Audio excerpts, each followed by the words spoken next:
जब बाकी दोस्तों, मैं दीपेश यारी जेबी की ऑनलाइन क्लास में एक बार फिर से आपका हार्दिक स्वागत करता हूं।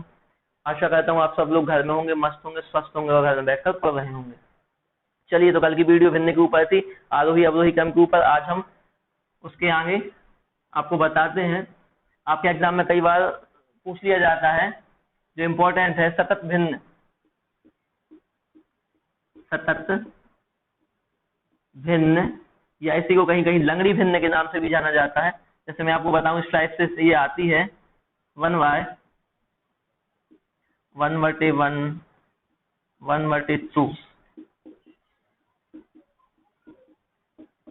इस टाइप के क्वेश्चन आते हैं और आपको काफी परेशान करते हैं। सीधा सीधा एक नंबर आपका लेके चले जाते हैं। हमें लगता है इस क्वेश्चन में काफी टाइम लगेगा, तो मैं आज आपको सतत भिन्न के बारे में भी बता दूंगा। साथ में आपके एलसीएम, एचसीएफ, एलसीएम और एचसीएफ, लघुत्तम समाप्त वर्ग और महत्तम समाप्त वर्तक, या lowest common multiple, highest common factor. और मैं आपको प्रतिशत से, ये दो चीजें हो गई, और आपके लिए सीधा सीधा आ जाता है 1/2 को प्रतिशत में बदल दें, 1/2 को प्रतिशत में बदल दें, यानी प्रतिशत से भिन्न में और भिन्न से प्रतिशत में बदलना भी आपको सिखा दूंगा। चलिए, पहले हम वहीं से स्टार्ट करते हैं, भिन्न से। तो यहाँ पे लिख देता हूं, प्रतिशत से भिन्न। ठीक है, थोड़ा मेहनत कर लेना राइटिंग के लिए, तो अच्छा नहीं आती मेरी। और है भिन्न से प्रतिशत। ठीक है, जैसे अब मान लीजिए आपके लिए आ गया 25%, 40%, 75%, ये चीजें। ठीक है, आपके लिए आ गया। ये तो आएगा नहीं 25 अकेला प्रतिशत लिखा आएगा, 25% को भिन्न में बदलिए। आप कैसे करेंगे? तो भिन्न का मतलब ही होता है, अगर इसके साथ में किसी भी संख्या के साथ में भिन्न लगी है तो भिन्न, ये सॉरी परसेंट लगा है, तो परसेंट का मतलब होता है प्रत्येक 100 पर। ये निशान आप हटाएंगे तो आप क्या करेंगे? 1/100। जैसे 25 है तो 25 में गुणा लगाए, ये चिन्ह हटेगा जब परसेंट का, तो क्या हो जाएगा? 1/100। या फिर आप सीधा सीधा 100 का इस संख्या में भाग भी दे सकते हैं, क्योंकि मतलब वो ये 25 से कम 25/100। चलो काट दीजिए, 25 से कम 25, 25 चौके 100। इसका आंसर क्या हो जाएगा? 1/4। ठीक है, 1/4। 25 बोले तो 1/100 बराबर 1/4। अब अगर आपको मान लीजिए भिन्न से प्रतिशत में है, चलो ये करने से बताता हूँ। 40% का क्या हो जाएगा? 40 गुणित 1/100। ठीक है, 0 से 0 कट गया, 2 दूनी 4 और 2 पंचे 10, मतलब 2/5। बिल्कुल इजी है, एक नंबर का आ जाता है, लेकिन आप लोग छोड़ आते हैं, आपको पता नहीं होता है, समझ में नहीं आता। प्रतिशत लगा है तो गुणा करना है कि भाग करना है, बिल्कुल कंफ्यूज ना हो। जैसे ये है 75%, 75 गुणा लगाइए, ये परसेंट खत्म होगा। परसेंट का मतलब ही है, आप देखिए ये एक डंडी सी दिख रही है, ये एक है नीचे और ये 2 0 रखे हैं, मतलब 100। ये भी नहीं याद करना कि 100 से भाग, बस 25 दिया 75, 25 चौके 100, मतलब 3 एकम 3, 3/4, ये हो गया। अब मान लीजिए जैसे आपको ये आ जाए, ये तो मैंने निकाल के बता दिया आपको, 75, 40, 25%, आप कुछ भी चीज का निकाल सकते हैं ऐसे ही। अब जैसे आपके लिए आ गई भिन्न, 1/4, 2/5 और 3/4 को प्रतिशत में बदल लो, को प्रतिशत में बदल लो। तो ये तो पूरी पूरी भिन्न है, अंश बटे हर है, इसको प्रतिशत में कैसे बदलेंगे? 100 का गुणा करके। ये तो आपको पता ही है, प्रतिशत हटेगा 1/100। अब यहाँ पे प्रतिशत तो लगा नहीं है, तो हमें क्या करना पड़ेगा? 100 से गुणा। बस भिन्न से अगर बोल रहा है प्रतिशत में बदल दो, तो आपको 100 को गुणा करना। 4 से काट दो, 4 25, 25 हम 100 प्रतिशत का चिन्ह भी लगाएंगे। यहाँ पे 5 दूनी 10, एक 0 और 20, 20 दूनी 40%। यहाँ पे 4 से 25 टाइम 25 दिया 75%। ये देखिए, चाहे प्रतिशत से भिन्न में बदलना हो या भिन्न से प्रतिशत में बदलना हो, दोनों चीज आपके लिए मैंने बता दी है, काफी सरल है।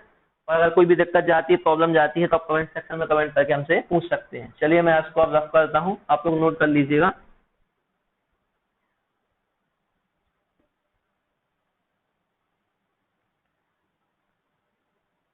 चलिए अब आता है आपका सतत भिन्न, या कहीं कहीं इसको लंगड़ी भिन्न के नाम से भी जाना जाता है।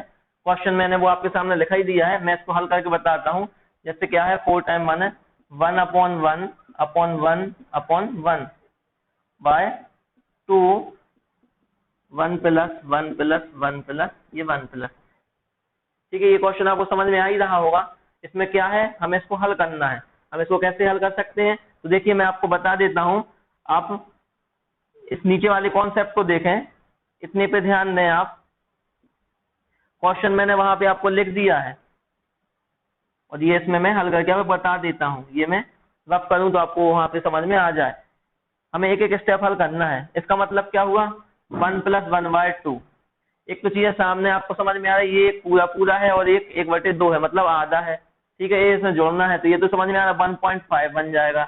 या फिर ये चीज नहीं समझनी है आपको तो लघुत्तम प्रोसेस से आप कर सकते हैं, एलसीएम लेके आप कर सकते हैं। कैसे, इसके नीचे कुछ नहीं है, मतलब एक है बस, 2 एकम 2, 1 एकम 1 और 2 एकम 2, मतलब कितना हो गया 2 एकम 2 और धन ये एक जोड़ना है और ये 2 नीचे है।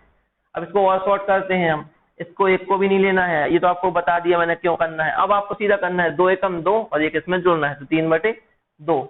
ये लिखने की जरूरत नहीं है, 3/2। अब इतनी जगह पे आ गया आपका 3/2, मतलब ये चीज तो आपकी हल हो चुकी है। ये मैं साफ कर देता हूँ, क्वेश्चन आप वहां पे देख सकते हैं। और यहाँ पे क्या है 3/2।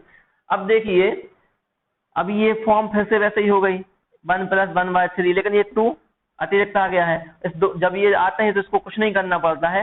ये 3 जैसे ही 2 आया है तो ये 2 कहाँ पहुंच जाएगा आपके ऊपर। कहने का मतलब समझिए आप, इसको हल किया था हमने 2 एकम 2 1 3, 3/2। 3 जैसे ही आया तो जो 3 के नीचे 2 था ये आप कहाँ पहुंचा दिए, ऊपर वाले के पास, ये पहुंच गया।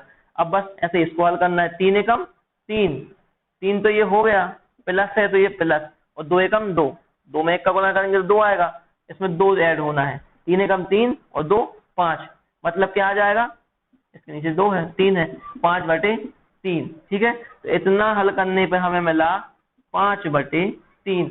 अब ये 3 फिर आपका कहाँ चला जाएगा, ऊपर। यहाँ पे सिंगल डिजिट चाहिए हमें, तो इसको हटा दीजिए। यहाँ पे आ गया 5 और यहाँ पे आ गया 3। ये देखिए ये आ गया 3 यहाँ पे। अब 3 का इसमें गुणा हो जाएगा, ये तो पता ही है आपको। पहले क्या करना है हमें, ये 5 एकम 5, 5 एकम 5, 5 ये लिख दिया, प्लस है ही 3 एकम 3, 3 जोड़ना है और नीचे 5, कितना हो जाएगा 8/5। अब 8 जब 5 होना है तो इसका हल क्या है, यहाँ पे लिख देता हूँ 8/5। हमने क्या बोला, ये 5 फिर ऊपर चला जाएगा यहाँ पे। तब यहाँ पे क्या बचा, यहाँ कुछ नहीं बचा, फिर 8 बचा है, 5 इसका ऊपर, 8 एकम 8, प्लस है तो प्लस, 5 एकम 5, 8 5 और नीचे 8 है ही, तो क्या आ गया आपका 13/8। ये आपका क्या है आंसर। देखिए इसमें इतना टाइम नहीं लगता है, वो तो आपको समझाना है तो इतना टाइम लग रहा है, इसको आप डायरेक्ट भी कर सकते हैं। अब मैं इसको रफ कर देता हूँ, ये चीज आप बार बार अभ्यास में लाएं, बार बार करके देखें तो आपको एकदम स्पष्ट रूप से बनने लगेगा जल्दी। किसी भी चीज को समझाने में टाइम लगता है। जैसे कि अब वो है आपके सामने क्वेश्चन में, फिर से बता देता हूँ क्या होना है, कुछ नहीं, 2 एकम 2 और 1 3, 3/2। 2 कहाँ पहुंच जाना है, ऊपर। मैं यहाँ लिख देता हूँ, चलिए ये ध्यान रखेंगे, 3 एकम 3, 2 एकम 2, 3 2 5, 5/3। अब 5/3 कहाँ आना है, यहाँ पे आना है, और 3 कहाँ पहुंच जाएगा, यहाँ पहुंच जाएगा। 5 एकम 5, 5 और 3 8, 8 क्या हो जाएगा 5, तो यहाँ पे 8/5 और 5 कहाँ पहुंच जाएगा ऊपर, और 8 एकम 8, 8 5 13, 13/8। देखिए डायरेक्ट आपका लिख गया है। 1 2 नंबर में एक आध सतत भिन्न लिखने को आ जाती है, करने को आ जाती है सॉल्व, तो आप इसको आसानी से कर सकते हैं। और भी भिन्न कैसे भी आ जाए आपके लिए कोई प्रॉब्लम की बात तो है नहीं। मैं इसको बार बार इसलिए नहीं बता रहा, ये लिखने में काफी कठिनाई होती है, मैंने आपको बता दिया। अगर आपको कोई कंफ्यूजन हो तो आप कमेंट सेक्शन में कमेंट करके मुझसे और पूछ लेना। चलिए सतत भिन्न भी हो गई आपकी। अब मैं बता देता हूँ आपको एलसीएम और एचसीएफ। एलसीएम और एचसीएफ क्या है, जैसे आपको दिख रहा है एलसीएम लोवेस्ट कॉमन मल्टीपल, ठीक है इंग्लिश में, और इसका हाईएस्ट कॉमन फैक्टर। ठीक है, कहीं कहीं पे बुकों में, संविदा में इसको छोटा सार्वगुणज और इसको बड़ा सार्वगुणज भी कहा जाता है। ठीक है, तो ध्यान रखेंगे एलसीएम क्या होता है, एचसीएफ क्या होता है। जैसे मैंने आपके सामने दो संख्याएं ले लेता हूं तो अपन समझेंगे उदाहरण के तौर पर। जैसे मैंने आपके लिए लिख दिया 27 और 60। अब मैं आपसे इसमें पूछूंगा एलसीएम बताइए और एचसीएफ बताइए। तो ये 27 और 60 साथ में लिख लीजिए, ये हम एलसीएम निकालते हैं। अब देखिए इसमें छोटे छोटे संख्या से भाग दिया जाता है, तो छोटी क्या है 2 से भाग दे दिया। 27 में तो जाना नहीं है, 60 में जाएगा कितनी बार, 30 बार। ठीक है, अभी भी 2 से जाएगा, अभी भी इसमें 27 में जाएगा, 30 में चला जाएगा। लेकिन अगर ये दोनों संख्याएं 3 से विभाज्य हो रही हैं तो हम कितने से देके देख लेंगे, 3 से देके देख लेंगे। 3 नाम 27 और यहाँ पे देंगे 3 नाम 30 हो जाएगा। अब चाहे 2 से दे दें या 3 से, क्योंकि ये अलग अलग अंक हो चुके हैं, एक सम है एक विषम है। 3 से ही दे दीजिए, 3 त्रिका 9, ये 10, फिर 3 से 3 एकम 3, ये 10। अब 10 है, 2 से दीजिए 5 टाइम जाएगा और 5 से दीजिए 1 टाइम जाएगा। ठीक है, अब ये जो भी आ गए हैं इनको अपन लिख लेते हैं। 2 × 3 × 3 × 3, 2 × 3 × 3 × 3, 2 × 5, इनका गुणा कर लीजिए बस। ये आपका एलसीएम है। गुणा कितना हो जाएगा आपका, देखिए 3 दूनी 6, 6 तिया 18, 18 तिया 54 और 54 5 दूनी 10, 54 × 10 कितना हो जाएगा 540। ये 10 इसलिए बना लिया क्योंकि बस 54 के आगे एक 0 रखना था मुझे। ये हो गया आपका एलसीएम। अगर हमें इसी का एचसीएफ निकालना है तो मैं ये रफ करता हूँ, बताता हूँ आपको। अलग अलग एचसीएफ निकालना है तो अलग अलग निकालिए। 27 और 60, 27 में 3 से जाएगा, 3 नाम 27, 3 से 3 त्रिका 9, 3 एकम 3। ठीक है, 60 में 2 से चला जाएगा, कितनी बार जाएगा 30 टाइम, फिर 2 से 15 टाइम, फिर 3 से 5 टाइम, फिर 5 से 1 टाइम। चलिए लिख लीजिए 27 के क्या है 3 × 3 × 3 × 1, एक तो साथ में चलता ही है, लिखें चाहे ना लिखें। यहाँ पे 2 × 2 × 3 × 5 × 1। अब जो आपका एचसीएफ है, हाईएस्ट कॉमन फैक्टर, उसका मतलब होता है जो दोनों में कॉमन हो। ये जो सी आपको समझ में आ रहा कॉमन, ये वही दर्शा रहा कि दोनों में कॉमन हो और हाईएस्ट हो। ले लीजिए कॉमन क्या चल रहा है, यहाँ पे 3 देखा, ऊपर 3 और 1 का जोड़ा है, यहाँ पे 3 है, यहाँ पे 3 है, और कुछ ये 3 यहाँ पे अब नहीं है, ये 3 यहाँ पे नहीं है, एक तो लें ना लें बात वही है। मतलब जो दोनों में बस कॉमन है वही चीज हम लेंगे। यहाँ दोनों में कॉमन क्या है 3, तो एलसीएम कितना हो गया था आपका 540 और एचसीएफ कितना होगा 3। ठीक है, 3 × 1 का मतलब क्या होगा 3 ही। तो आई होप ये चीजें आपको समझ में आ गई होंगी। एलसीएम एचसीएफ काफी इजी है, कोई प्रॉब्लम नहीं है, ये आपने बचपन से सीखा हुआ मेथड है, इससे आप सीधा निकाल सकते हैं। अब मैं इसको रफ करता हूं।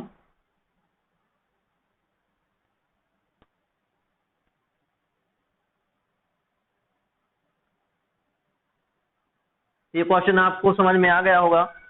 चलिए हम कोई दूसरा क्वेश्चन ले लेते हैं। अब इसमें हमने क्वेश्चन ले लिया, जैसे आपके लिए बोल दिया जाए 5, 10 और 25 का एलसीएम और एचसीएफ बताएं।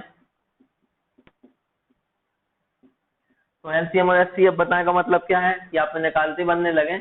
आपके एग्जाम में क्या आएगा, हो सकता है एलसीएम एचसीएफ जो निकालें आप उनका अंतर पूछ लें या गुणा पूछ लें। मैं अभी आपको आगे क्वेश्चन में करवाता हूं। तो यहाँ पे आपको स्पष्ट हो ही रहा है कि 5, 10, 25 का एलसीएम आप कैसे निकालेंगे। सीधा है ही 5, 10 और 25 कैसे भाग जा रहा, 5 है यहाँ 0 है 5 है, मतलब 5 से भाग चला जाएगा। 5 एकम 5, 5 दूनी 10, 5 25। अब 2 है 5 है, चाहे 2 से दे दीजिए आप पहले या आप 5 से दे दीजिए, बात तो वही है। चलिए तो क्या आ गया 5 × 2 × 5, 5 × 2 × 5, ये क्या है एलसीएम, मतलब 5 25 और 25 दूनी 50। ठीक है, अब आपको निकालना है एचसीएफ। एचसीएफ कैसे निकालेंगे आप, 5 के गुणनखंड क्या टूटेंगे, ऐसे आप निकाल के देख सकते हैं। 5 यानी 5 × 1, 10 के 5 गुणित 2 और 25 के 5 गुणित 5। इसी प्रकार से आप निकाल लेंगे। अब क्या करना है, जो सभी में कॉमन हो, जो सभी में कॉमन हो, जैसे कि छोटे अंक से अपन देखते हैं 5 से देखते हैं क्योंकि इसके गुणनखंड कम है। जैसे 5 इसमें है, इसमें है, इसमें है, हमने क्या ले लिया, तीनों में कॉमन है तो 5। अब देखिए 1 इसमें है, इसमें है, हमने क्या ले लिया 1। बस ये चीज खत्म हो गई, मतलब कॉमन भी खत्म। जब ये चीज पूरा हो चुका है, इनमें कुछ हो अन्यथा ना हो, क्योंकि तीसरे से पेयर बनना ही नहीं है, बस तो हमारा एचसीएफ क्या आ जाएगा, 5 एकम 5। एचसीएफ का मतलब जो दोनों में कॉमन हो। ये आपका हो गया। तो ये चीज आपको समझ में आई गई होगी। अब मैं इसको रफ कर देता हूं।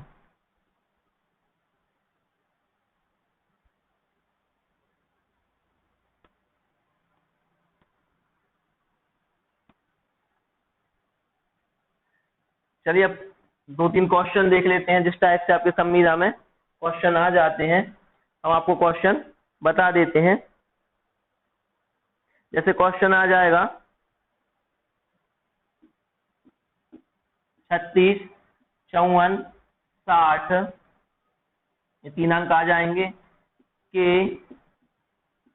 छोटे सार्वगुणज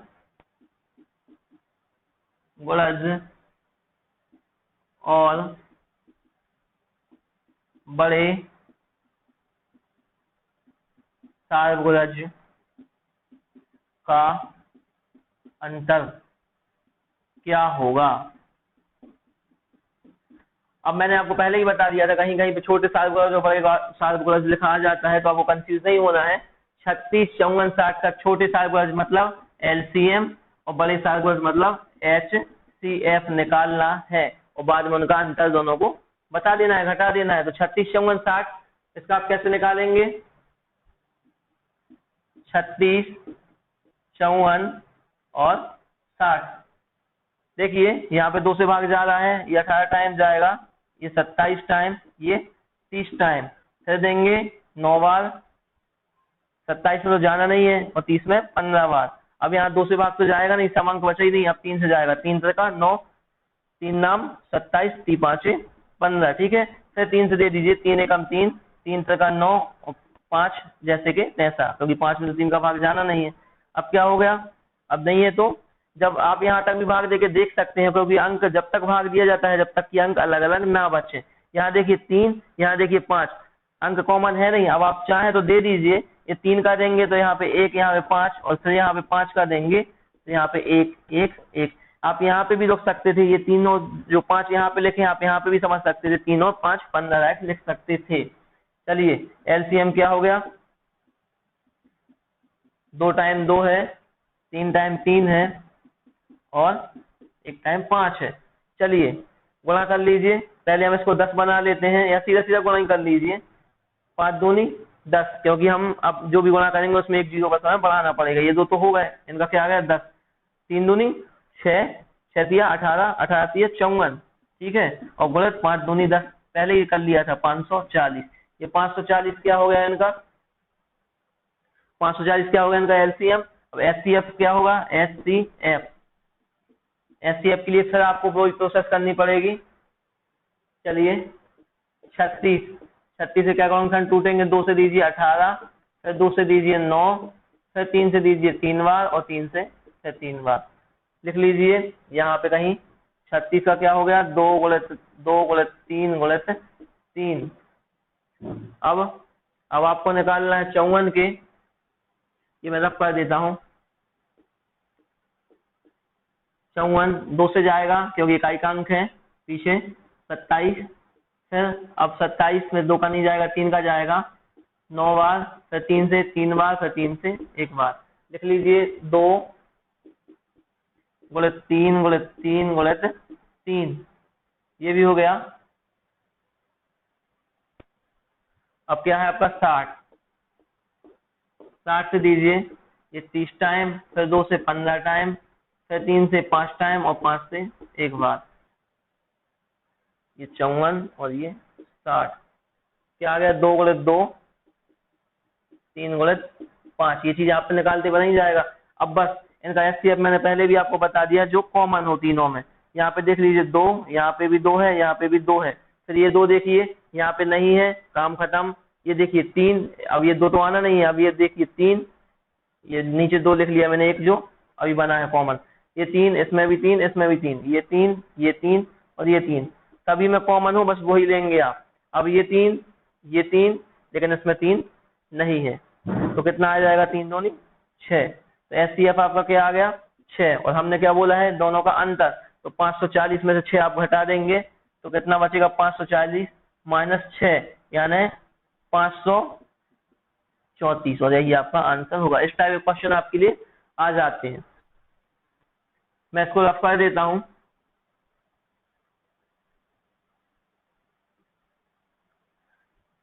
तो मैं ऐसा करता हूं कि आपको एचसीएफ, एलसीएम और सतत भिन्न और भिन्न से परसेंटेज में, प्रतिशत में और प्रतिशत से